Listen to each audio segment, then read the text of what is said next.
We want to thank everyone for your presence this morning, especially those of you that are visiting with us. Understand that Brother Baker has several of his family members here, children, his wife, some of his grandchildren, or maybe all of his grandchildren. No? Okay. But we want to invite each and every one of you back at our 5 o'clock evening worship service, where Brother Baker will again speak to us. In Brother Bill's absence this morning, we want to pray for his safe return, he and Ginger and the rest of the family. But Brother Randy Baker will speak to us this morning. He spoke to us at the class hour. He will also speak to us this evening. Brother Baker is the director of the Josh School of Biblical Studies in Nigeria. He has preached the gospel for a number of years. I did not ask him, didn't put him on the spot to ask him exactly how many years and so forth, but he's a regular at our School of Bible Emphasis classes on Tuesday night, and we're thankful for his ability and for his willingness to be here today. Thank you so much. I do appreciate the opportunity to be with you. When you have 4 kids and 12 grandkids, you have a lot of birthdays, and one of the things we've done as a family, we try to have seasonal birthdays, and so this is the spring birthday weekend at my house, so that's why everybody is in, and I, of course, am always glad to have them with me when I go someplace. It's kind of a rare thing, so I appreciate that opportunity. Brother Solomon Agu is actually the director of the school, and Brother Steve Worley is the kind of developmental officer, and I'm just a part of the program, but I am excited about being a part of the work that is going on in Jos, Nigeria. There's a lot of things going on in northern Nigeria now that are not good. There are brethren who are being slaughtered by Boko Haram. They've had a change in government, and the new government has promised to do more to deal with that problem, and I would ask you to pray that indeed that will be the case. Which brings me to the issue that I want to talk about basically this morning and this evening, and that is the relationship between the church and culture. And the question I would ask this morning, does Christianity require a certain kind of environment before it can exist and thrive and spread? Does every condition have to be favorable before Christianity can take root and can influence a culture? I believe that's an important question for us to think about. We live in a world that is seemingly becoming more and more corrupted. And so sometimes people think, well, you know, if you go into certain culture, certain country, certain place, that Christianity is not going to be able to grow there. And I would, in order to get you to think about that a little bit, ask you to think about what it was like in Noah's day. You know, where the thoughts of men's hearts were only evil continually. And yet Noah, a preacher of righteousness, continued to warn and to sound forth the word of God. And yes, it was only his wife, his sons, and their wives that were spared during that very wicked period of time. And yet they stayed faithful.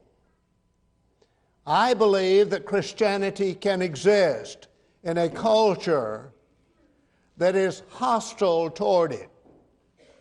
And in order to kind of get you to think a little more about that, think about the statement that in the fullness of time, God sent forth His Son. At just the right time, God sent forth His Son into the world, born of woman, a virgin birth. But Jesus came to live and work on planet Earth during the Roman Empire that had been prophesied. And it came to pass just exactly as the prophets had said. And yet what I want to do today, and this may be a bit of a different approach to what you've heard, I want us to think a little bit about that first century world and the situation that was the fullness of time. We could talk about the Roman Empire and the fact that there was one language throughout the empire, the Koine Greek. We could talk about the fact that there were roadways that were built that made it possible for people to get from one area to another in the preaching of the gospel. We could talk about the fact that the Mediterranean Sea had basically been cleared of pirates, and so travel was safe for those who were going to preach the gospel. But I want to look at it from a different perspective. I want to look at it from the point of view, first of all, mentioning some of the Roman emperors. You know, the Apostle Paul, when he stood before Agrippa, said these things were not done in a corner. He said, King Agrippa, I know that you're aware of these things. They haven't been done in a corner. They were done in Palestine, basically, where Jesus came, was born, lived, and died. But Palestine was ruled by the Romans at that time. They were an occupying force in the land of Palestine. And you think about some of the emperors that ruled.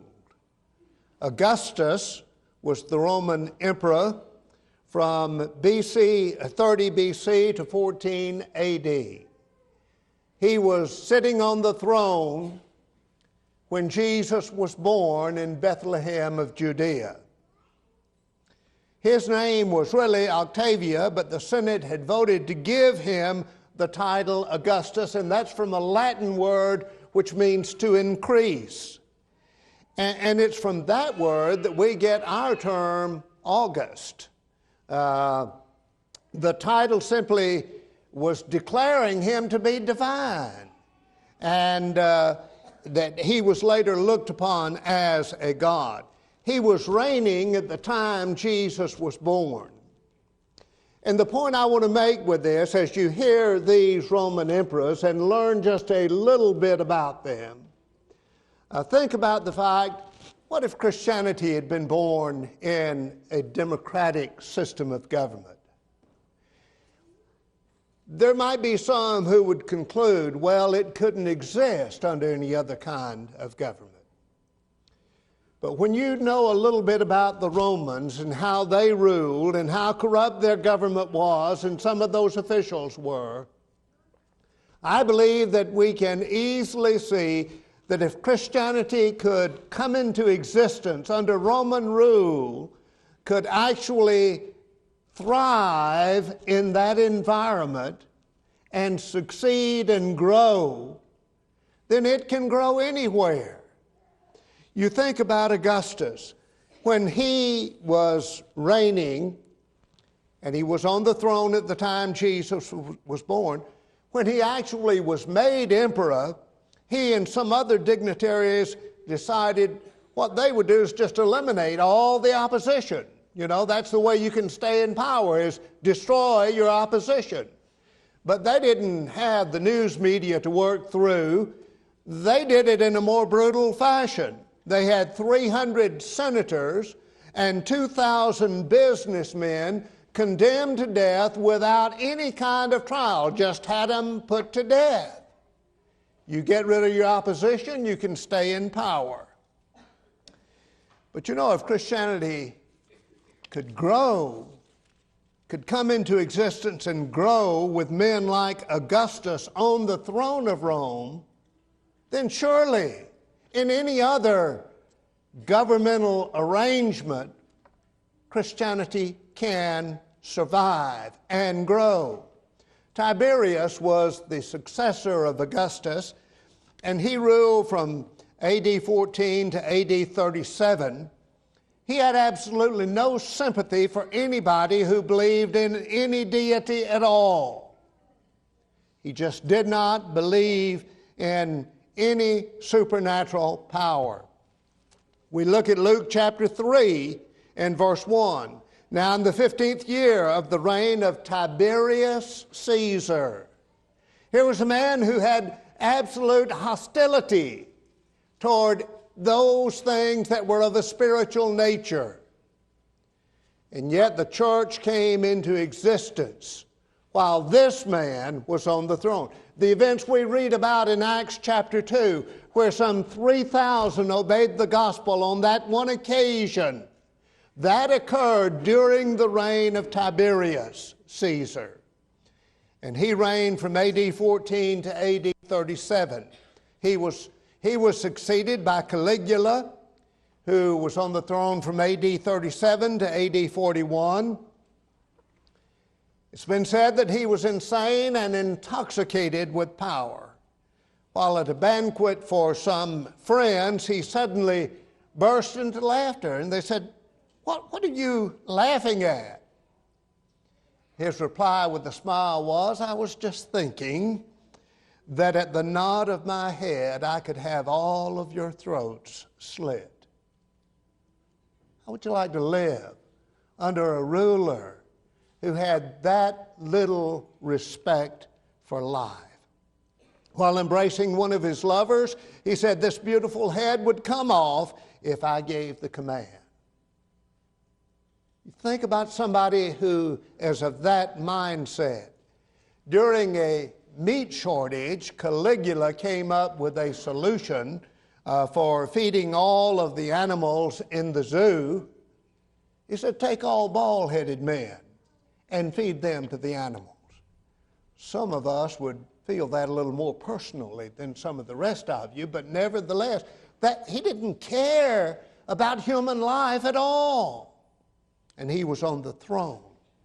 If Christianity could work so well with men like him on the throne, is it any wonder that it should be expected to succeed in particularly forms of government like we live under here in the United States? Claudius succeeded Caligula in AD 41 and he ruled to AD 54. His own mother described him as a monster. When she was put out with someone or disgusted with someone, she would say, he's a bigger fool than my son Claudius.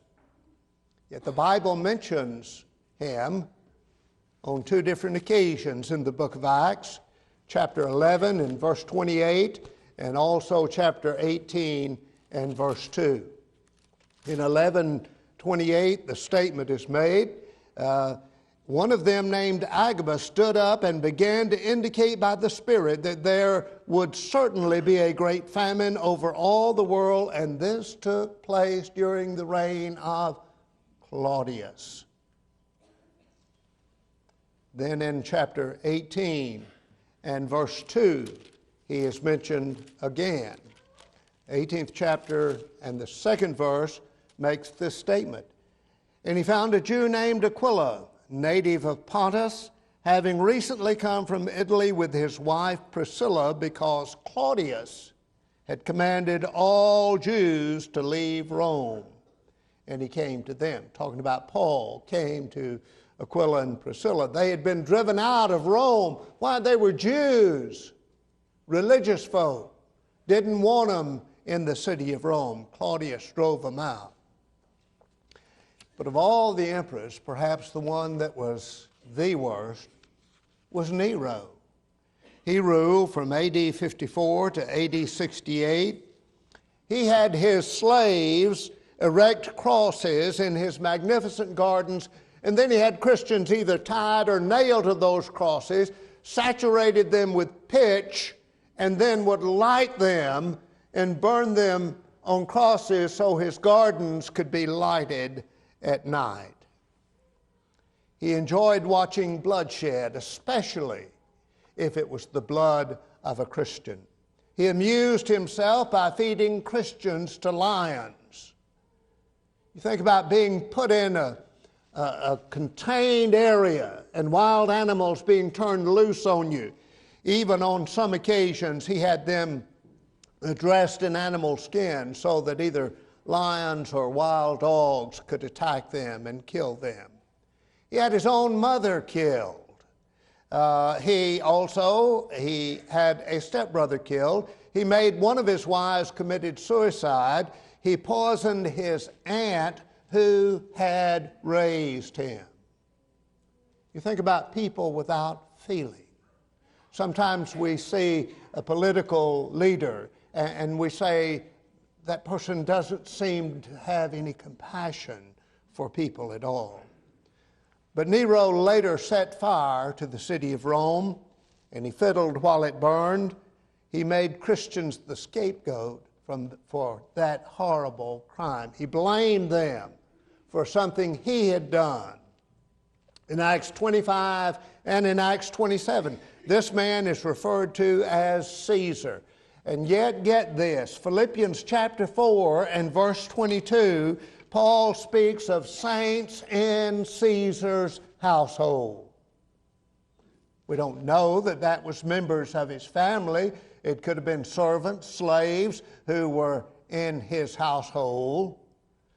But yet, the point is that even with someone like Nero on the throne, Christianity was even within his household. It may have been servants. It may have been slaves or people who were conscripted to work in his residence, but they were Christians. So the point again I would make is Christians under any political leadership can exist, can thrive, can succeed. But I think it would also be worthwhile to spend just a few moments talking about some of the men that they appointed, some of those Caesars, some of those Roman emperors, the men they appointed to carry the local government, to conduct local governing activities throughout the realm. And one of those would have been Herod the Great. He began to reign in Judea in AD 37 and concluded his reign about 4 BC. Jesus was actually born during his reign, and historians think that when they did calculate time from the date of Jesus, that they did not get it exactly correct. But he began his reign in 37 BC. Jesus was born during his days. He had one of his most beautiful wives arrested and executed. He arrested his son Antipater and had him executed. Augustus, who was on the throne still at that time, said, "It is better to be Herod's pig than Herod's son." That was the way he treated his own family. And so someone said Herod came to the throne like a fox, he ruled like a tiger, he died like a dog. He was a great builder, but a very wicked ruler. He was succeeded by Herod Antipas. There were actually 7 Herods that ruled. Herod Antipas was the son of Herod the Great. And in Luke chapter 3 and verse 1, he is there mentioned as the ruler of Galilee. He married his niece, who was actually the wife of his half-brother Philip. And John the Baptist had the gall, maybe I should say the fortitude, to tell him that that arrangement was not right. And we read about what happened to John the Baptist in Matthew chapter 14, because the woman in that instance was Herodias. And when John told Herod that it was not right for him to have her, she became incensed. And you know the rest of that story. Her daughter danced on one occasion before Herod and some of his guests, and he told her, "Ask anything you want up to half my kingdom, I'll give it to you." She went to her sweet mom and said, "Mother, what should I ask for?" Mom, who hated John the Baptist because he had said she didn't have a right to be in that relationship, said, "Ask for the head of John the Baptist on a platter." Because Herod had made that public commitment. He didn't want to back down. He had John the Baptist put to death. Jesus, on one occasion, called Herod. When Pilate sent him to Herod, you remember, as Jesus was going through the mockery of trials, Jesus sent him to Herod, Pilate sent Jesus to Herod, and Jesus referred to him in Luke chapter 13, verses 31 and 32, as that fox. And then the other Herod that I wanted to mention was Herod Agrippa I, the grandson of Herod the Great. Not much is said about him, but he was the Herod in Acts chapter 12 and verse 1 that had James, the first apostle to die, put to death. And so he was a man who had no sympathy for Christianity, and he would not hesitate to put James to death in order to please the Jews. He was trying to quell the Jewish resistance, and so he tried to please the Jews by having Christians put to death. He had Peter arrested and had intent of putting him to death, but because people, when they heard him speak, said it's the voice of a God, instead of, he took all that to himself, and it cost him his life. I don't want to talk about just rulers, although I think that's an important thing for us to see. I want to talk about some of the cities that were where Christianity was planted and grew in the first century. In the book of Revelation, chapter 2, the 7 churches of Asia were mentioned. In chapter 2, verses 12 through 17, reference is made to Pergamos. There was a church in Pergamos, one of the 7 churches of Asia. And one of the interesting things that is said there in verse 13 of this chapter, John writes and he says, I know where you dwell, where Satan's throne is, and you hold fast my name and did not deny my faith, even in the days of Antipas my witness, my faithful one, who was killed among you where Satan dwells. One translation says where Satan has his headquarters, so to speak. You think about Las Vegas. You think about, we talk about Sin City, some of the things that go on there. Think about Pergamos. That's where Satan's headquarters were. I don't know exactly what that is referring to, but here are some possibilities for you to think about. It was in the city of Pergamos that a temple was built in 29 BC in honor of Augustus, deifying the Roman emperor, to be worshipped. That's false worship, of course, and Satan is in charge of such activity, so that temple to Augustus might have been a possibility. But it also had an altar to Zeus, the Roman god. And maybe that was what the Lord had in mind when he spoke of Satan's throne being there. And yet the Lord said there were some who remained faithful in Pergamos, where Satan ruled, where Satan was dominant, where he had his throne. And I suggest to you, if Christians could exist and thrive, survive and thrive in the city of Pergamos and be faithful, you and I have no excuse. Nobody anywhere has any excuse. Northern Nigeria is a place where Christians are being persecuted. Brother Steve Worley wrote in the last Joss Journal, or it may have been Brother Solomon Agu wrote, about a church that has been displaced. Church buildings are burned, and the men are killed, and the boys are taken off to be put in training to become fighters for Boko Haram. And many times the wives are they're either taken and sold into slavery, or else they are sometimes able to flee into the woods and escape to other areas. But that kind of thing is still going on in the world today. I want to think for a moment about the city of Ephesus. We know about the letter to the church in Ephesus, the book of Ephesians. It contained one of the seven wonders in the ancient world, the Temple of Artemis, the temple, or also called the Temple of Diana, the goddess Diana. Great immorality was connected with that temple. Paul said in 1 Corinthians chapter 16 and verse 9 that a great door and effectual had opened in Ephesus. What he was saying, there's an opportunity to go and preach there. There's a great potential for planting a church there. And Paul labored longer in that city than any other place during his earthly ministry.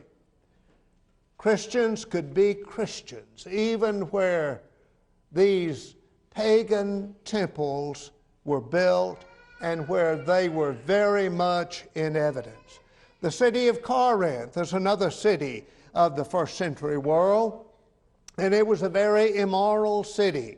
The Greeks had coined a word from the name of the city, and that term was to Corinthianize, and to act like a Corinthian. And that was certainly no compliment to anybody, because the lifestyle in Corinth was very immoral. To Corinthianize meant to practice whoredom. The Acropolis stood 1,500 feet above the city, and on top of that Acropolis was the temple of Aphrodite, the goddess of love. And so there were 1,000 temple prostitutes who were up in that temple, and people would go up there and commit fornication, adultery, and do it in the name of religion. That's the kind of pagan environment in the city of Corinth. And yet there was a church established in the city of Corinth. And Paul wrote 2 and perhaps more letters to the Corinthian church. The only other city I want to mention this morning is that other Athens. And I'm not talking about Athens, Georgia. I'm talking about Athens, Greece. You remember Paul's visit there in Acts chapter 17, seeing all of these images to the different gods, and even one to an unknown God. I've never had the opportunity to visit India, but I've seen slides of missionaries who've gone there and worked there. And you see all of these temples and all of these idols, and there's all kinds of pagan worship going on everywhere. And yet, there are probably more congregations of the Lord's church in the nation of India today than there are in America. I want to share this with you this morning because I'm convinced that instead of being intimidated by culture, we need to challenge culture. We need to be salt. We need to be light. We need to influence the culture rather than allowing it to influence us. When Paul went into the city of Athens, Greece, he stood virtually alone with all of those philosophers, and they'd made a god out of learning any new thing. They were wanting to hear something new and something different. And Paul said, "Him whom you worship ignorantly, him declare I unto you." When Paul left the city of Athens, Greece, he left a congregation of the Lord's people worshiping in that city. If under Roman emperors, like the ones we've discussed, if under appointees of those Roman officials, as corrupt as they were, and if in cities like Corinth and Ephesus and Pergamos and Athens, Greece, if Christianity could take root, take hold, survive and grow, brethren, there's no reason in any culture, in any society, that Christianity can't take root and grow. God's desire is for all men to come to a knowledge of the truth and be saved. And in Romans chapter 8 and verse 31, Paul wrote and said, "What shall we say then? If God be for us, who is against us? When Paul came to Troas for the gospel of Christ, he talked about a wide door being opened in Corinth. Romans chapter 8 and verse 37 says, "But in all these things we overwhelmingly conquer." Not just survive. When we really understand what Christianity is and the impact, if we let it have full impact upon us, then we will impact our culture. And that's what we desperately need. Our lesson tonight will be somewhat of this nature because we're going to look at some of the application points in the first century, some of the cities, some of the advice that Paul gave as far as what one can do to influence their culture. First of all, we need to be salt and we need to be light. We need to be an influence for good. We need not to be intimidated by the forces of evil because we have not been given a spirit of timidity, but a spirit of power and of love. And if we allow the gospel of Christ to have full course in our lives, then we can make a difference in the future of this nation and other nations by spreading the good news of Jesus Christ. If you're in this audience this morning and you're not a child of God, we want to give you an opportunity to acknowledge faith in Jesus, to turn in repentance and be baptized for the remission of sins. If you as a Christian know that you have not been doing what you needed to be doing in order to make a difference in your own life and the lives of those round about you, if you need to come back home to Christ and be restored, would you take this opportunity as we stand and sing?